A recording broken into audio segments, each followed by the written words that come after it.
Start. उपाध्यक्ष महोदय, हमारे देश के अधिकांश लोग खेती पर निर्भर करते हैं और इसलिए खेती पर आधारित उद्योगों की इस देश में अधिक आवश्यकता है।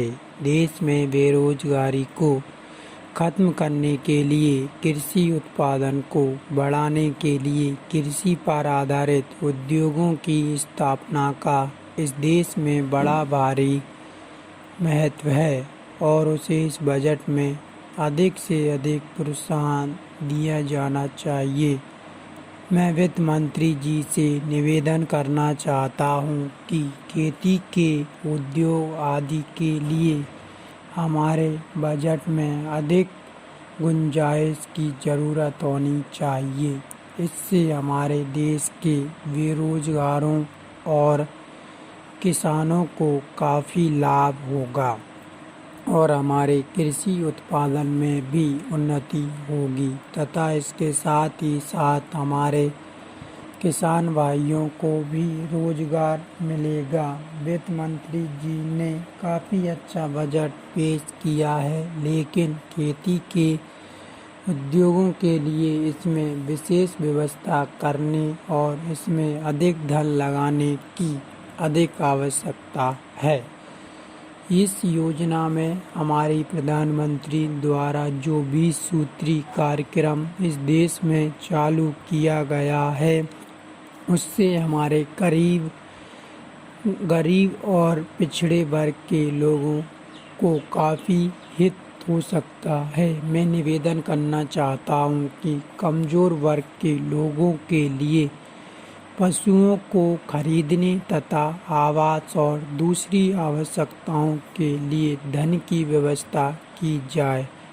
आज यह कार्यक्रम हमारे देश में बड़े जोर से और बड़ी जिम्मेदारी से लागू किया जा रहा है। इसमें संदेह नहीं है कि इसमें हमारे देश के गरीब लोगों को काफ़ी लाभ पहुंचेगा। हमारे देश के मध्य प्रदेश काफ़ी पिछड़ा हुआ है। मध्य प्रदेश में खनिज और वन देश में सबसे ज़्यादा हैं। हमारे मध्य प्रदेश में 20% खनिज उत्पादन है और 30% वन है। मैं वित्त मंत्री जी से निवेदन करना चाहता हूँ कि हमारे प्रदेश में इस तरह के उद्योगों और कार्यों के लिए अधिक से अधिक धन की व्यवस्था की जाए। एक दृष्टि से मध्य प्रदेश सबसे आगे है, लेकिन फिर भी यह अन्य राज्यों की तुलना में पिछड़ा हुआ है। यहाँ से 1000 टन कोयला प्रतिदिन देश भर में जाता है।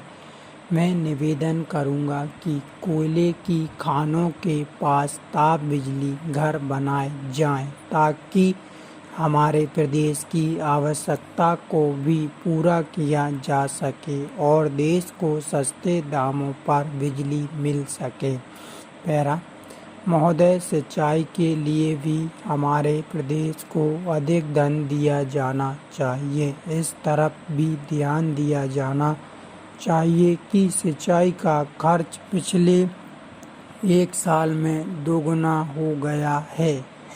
इसका कारण चाहे योजना बनाने में कमी हो या चाहे प्रशासनिक व्यवस्था में कमी हो, इसके कारणों का पता लगाकर आवश्यक उपाय किए जाने चाहिए। मैं निवेदन करना चाहता हूँ कि वित्त मंत्री राज्यों के मंत्रियों से विचार विमर्श करके इस व्यवस्था में सुधार लाने की कोशिश करें। हमारे देश में विकास कार्यों को आगे बढ़ाने के लिए शांति और व्यवस्था की बहुत आवश्यकता है। इससे देश की आत्मनिर्भरता